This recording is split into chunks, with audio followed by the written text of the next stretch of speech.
आम पुराना चैप्टर पढ़ी जे वाक्य गठन कौन कौन दरकार। तो बर्तमान आज ग्रामर ओडिया ग्रामर पढ़ा सेकेंड क्लास आज पढ़ा वाक्यर प्रकार भेद। तो वाक्यर प्रकार भेद ये देखा कौन वाक्य हेउची उपयुक्त अर्थबोधक और पद संहतिर उपयुक्त समाहार। आम कहले एक बा एकाधिक पद मिलित होई जेतले मनर भाव को संपूर्ण रूपे प्रकाश करूचंती आमे ताको वाक्य बोली कहउथिले।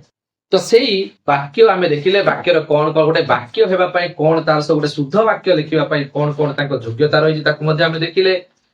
तो आज पार्ट रे पढिबा आमे सेकंड पार्ट रे वाक्यर प्रकार भेद अर्थात आमे कहउथिले जे वाक्य हेउची उपयुक्त अर्थबोधक पद संहतिर समाहार।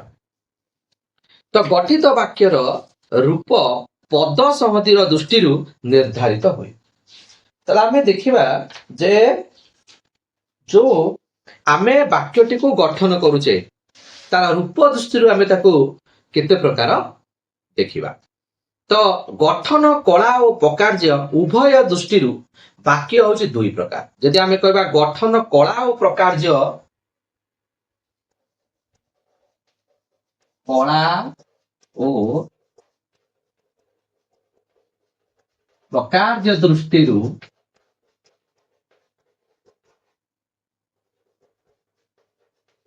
वाक्य दुई प्रकार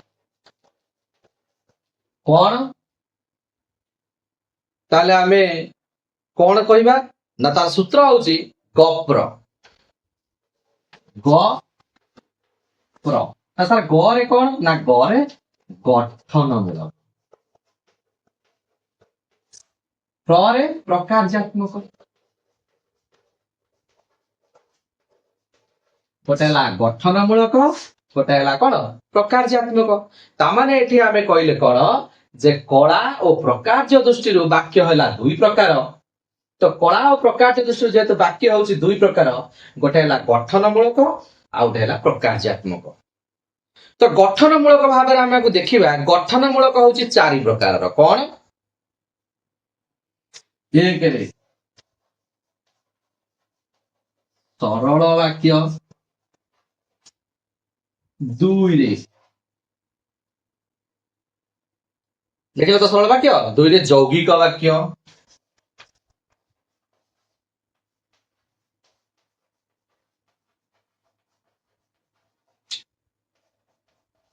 तीन रे जटिल वाक्य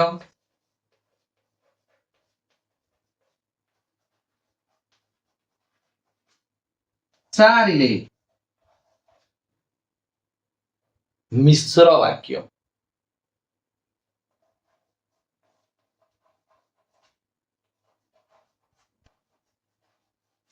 तामाने आमे यदि कइठु कहबा जे गठनमूलक भाव में जदि वाक्य को देखिबा वाक्य होची गठनमूलक भाव वाक्यर रूप रहउची चारि प्रकार रूप गोटे सरल वाक्य गोटे यौगिक वाक्य गोटे जटिल वाक्य गोटे मिश्र वाक्य। ये जो चारिटा भाग ये गठनमूलक वाक्यर बा गठनमूलक रूप होची कार ना वाक्य एटा कौन ना गठनमूलक रही चारि प्रकार रूप बुझी होची। तो तामाने आमे एठी कहले कला और प्रकार्य दृष्टि वाक्य है दुई प्रकार एक रे हेला गठनमूलक दुई रे हेला प्रकार्यात्मक।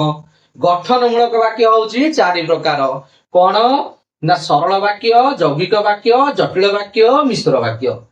तो सर कहबो तमे सर प्रकार्यात्मक दृष्टि केते प्रकार ना पांच प्रकार। प्रकार्यात्मक दृष्टि वाक्य है पांच प्रकार कौन एक रे ना एक रे विवृति सूचक डिक्लारेटिव जाक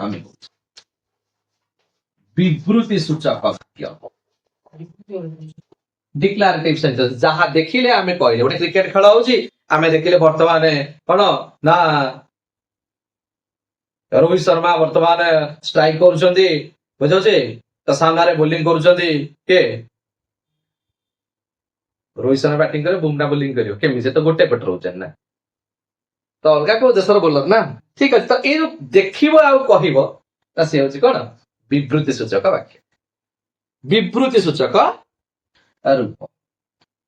ତ ବୁଝାଉଛି ଯେହେତୁ ବିବୃତ୍ତି ସୂଚକ ରୂପ ଦ୍ୱିତୀୟଟି ରହୁଛି କଣ ନା ଦ୍ୱିତୀୟଟି ରହୁଛି ଆଦେଶ ବା ଅନୁରୋଧ ସୂଚକ ବାକ୍ୟ। ଦୁଇରେ ଆଦେଶ ବା ଅନୁରୋଧ। ଆମେ ଯେମିତି କହୁଛେ ଆଜ୍ଞା ଟିକେ ଏଇଟା ଦିଅନ୍ତୁ ନା ନାଇଁ, ଅନୁରୋଧ କରୁଛେ ଆମେ ପାଣି ଗ୍ଲାସ ଦିଅନ୍ତୁ, ତ ଆଦେଶ ଦଉଛେ ଏଠାକୁ ଯାଅ, ସେଟା କମାଣ୍ଡିଂ ୱାର୍ଡ ଆଦେଶ ଆଉ ଅନୁରୋଧ ସୂଚକ ବାକ୍ୟ। ତିନିରେ ଏଠି ରହୁଛି କଣ ନା ତିନିରେ ଆମର ରହିବ ଯେ ପ୍ରଶ୍ନ ସୂଚକ ବାକ୍ୟ। ଯଦି ଆମେ କିଛି ପ୍ରଶ୍ନ ପଚାରୁଛେ, ପ୍ରଶ୍ନ ସୂଚକ ବାକ୍ୟ। ଚାରିରେ ରହୁଛି କଣ ଆମର ନା ବିସ୍ମୟ ସୂଚକ ବାକ୍ୟ। କେତେ ସୁନ୍ଦର ଫୁଲ, ଆଶ୍ଚର୍ଯ୍ୟ ହେଇଯାଉଛି ନା ନାଇଁ, ବିସ୍ମୟ ସୂଚକ ବାକ୍ୟ।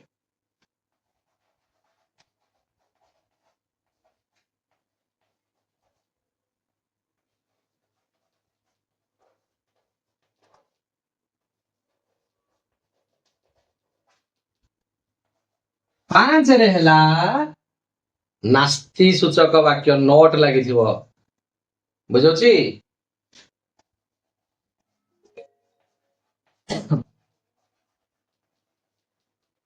ନାସ୍ତି ସୂଚକ ବାକ୍ୟ ତାମାନେ ମୋ କହିବା କଥା ଯେ ବାକ୍ୟ କଳା ଆଉ ପ୍ରକାର୍ଯ୍ୟ ଦୃଷ୍ଟିରୁ ଦୁଇ ପ୍ରକାର ରହୁଛି। ଗୋଟେ ହେଲା ଗଠନମୂଳକ ବାକ୍ୟ, ଗୋଟେ ହେଲା ପ୍ରକାର୍ଯ୍ୟମାତ୍ମକ ରୂପ। ଗଠନମୂଳକ ବାକ୍ୟ ରହିଲା ଚାରି ପ୍ରକାର: ସରଳ ବାକ୍ୟ, ଯୌଗିକ ବାକ୍ୟ, ଜଟିଳ ବାକ୍ୟ, ମିଶ୍ର ବାକ୍ୟ। ଆଉ ପ୍ରକାର୍ଯ୍ୟାତ୍ମକ ବାକ୍ୟ ରହିଲା ପାଞ୍ଚ ପ୍ରକାର। କଣ ନା ବିସ୍ମୟ ସୂଚକ, ଆଦେଶ ବା ଅନୁରୋଧ ସୂଚକ, ପ୍ରଶ୍ନ ସୂଚକ, ବିସ୍ମୟ ସୂଚକ ଆଉ ନାସ୍ତି ସୂଚକ। ତାହେଲେ ଲେଖିନିଅ, ୟାକୁ ଲେଖିନିଅ ତ ନା ନାଇଁ? ଠିକ ଅଛି। ତାପରେ ମୁଁ ଏତିକି ଆମର ରହିଲା ବାକ୍ୟର ପ୍ରକାର ଭେଦ। ତାପରେ ଆମେ ବର୍ତ୍ତମାନ ପଢିବା ଗୋଟେ ଗୋଟେ ତାକୁ ଏଲାବୋରେଟ କରିବା। ତ ଆମର ପ୍ରଥମ ଅଛି ସରଳ ବାକ୍ୟ କାହା, ବୁଝାଉଛି। ତ ଆମେ ସରଳ ବାକ୍ୟ କାହାକୁ କହିବା?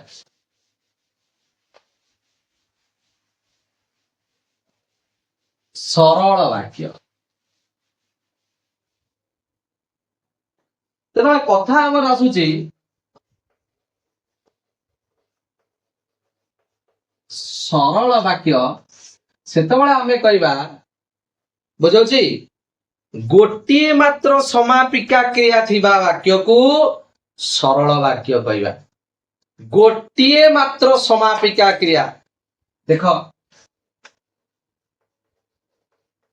ଗୋଟିଏ ମାତ୍ର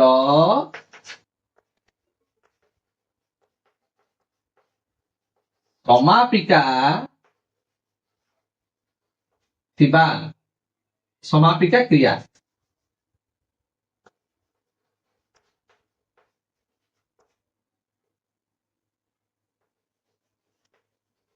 କ୍ରିୟା ଥିବା ବାକ୍ୟକୁ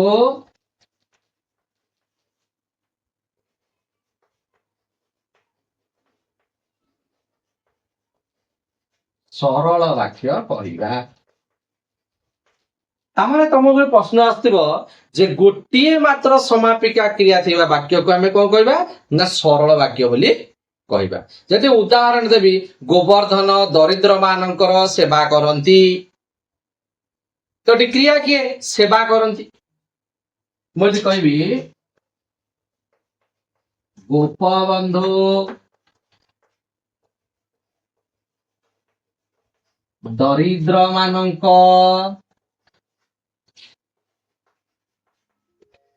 ସେବା କରୁଥିଲେ, ବୁଝ ତ।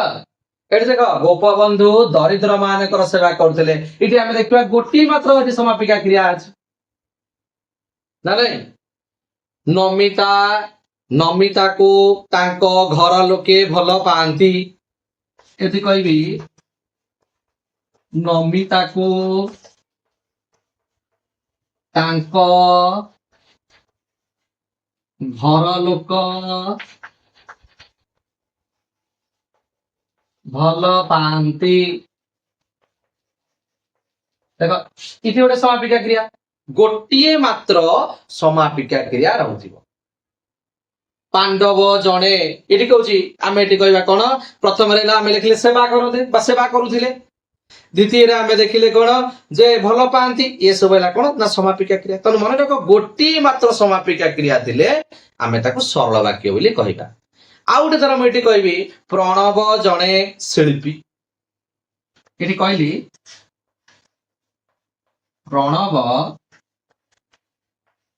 जणे बुझे प्रणव जणे देखा तो प्रणव जणे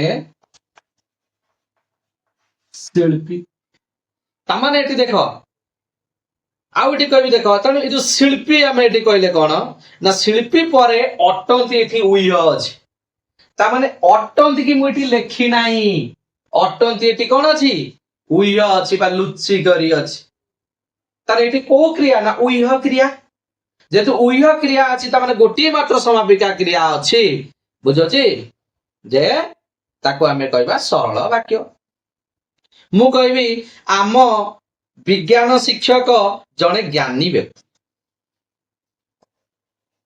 आम विज्ञान शिक्षक जने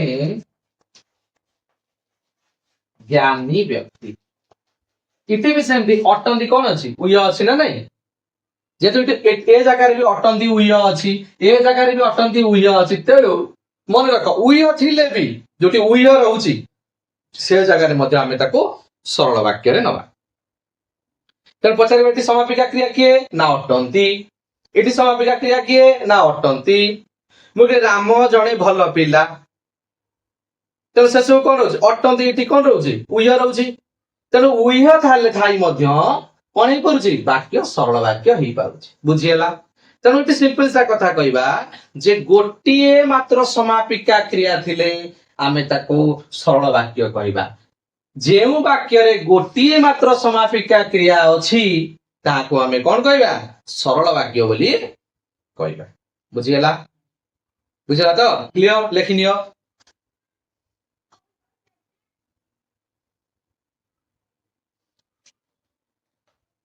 समस्त लेखि नेल तो ठीक अछि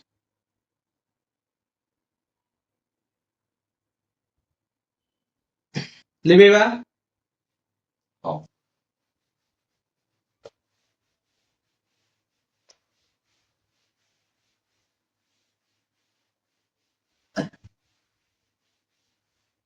लिबे देल तो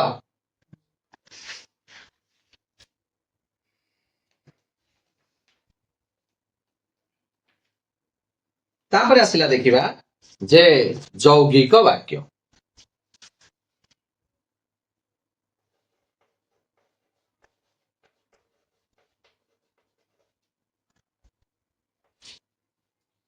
यौगिक वाक्य जदि आमे डेफिनेशन कहबा परस्पर निर्भरशील दुई बा ततोधिक सरल वाक्यर समाहार रे बुझौछि यौगिक वाक्य गठित हुए परस्पर निर्भरशील लिखि दउछि परस्पर निर्भरशील परस्पर निर्भरशील दुई बा ताठारु अधिक ततोधिक सरल वाक्यर समाहार रे परस्पर निर्भरशील दुई बा ताठारु अधिक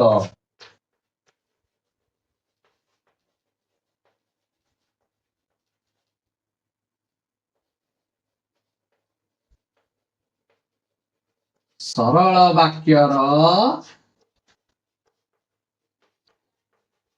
समाहार रे यौगिक वाक्यर सृष्टि होता है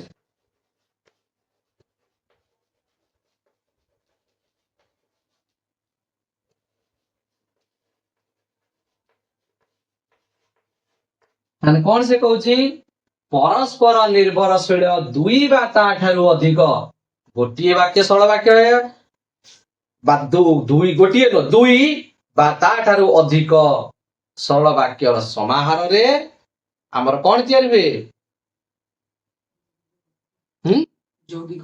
ଯୌଗିକ ବାକ୍ୟ ତିଆରି ହୁଏ। ତାପରେ ଏଠି ଆମେ ଦେଖିବା କଣ ନା ଯଦି ଏହାକୁ ଆମେ ଟିକେ ଏଲାବୋରେଟ କରିବା, ପବିତ୍ର ପହଞ୍ଚିଲା, ସୁଷମା ଆସିଲା ଓ ଉଭୟ ମିଶି ପାଠ ପଢିଲେ। ମୁଁ ଏଠି କହିବି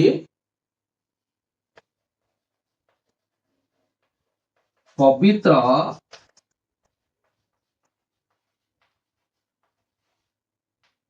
ପହଞ୍ଚିଲା, ଦେଖନ୍ତୁ କମା ଦେଲି, ପବିତ୍ର ପହଞ୍ଚିଲା, ସୁଷମା ଆସିଲା,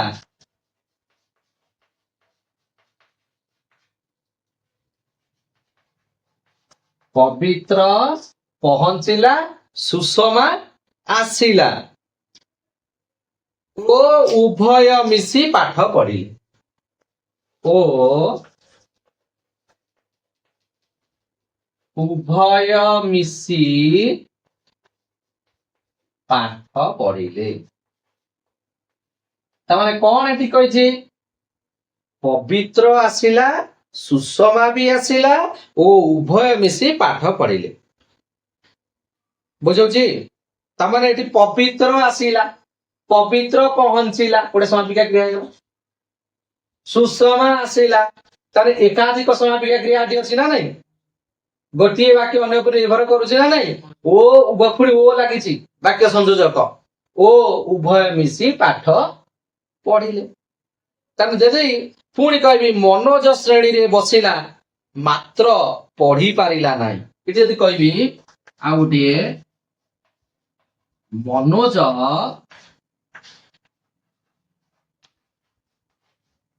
ଶ୍ରେଣୀରେ ବସିଲା ମାତ୍ର ପଢି ପାରିଲା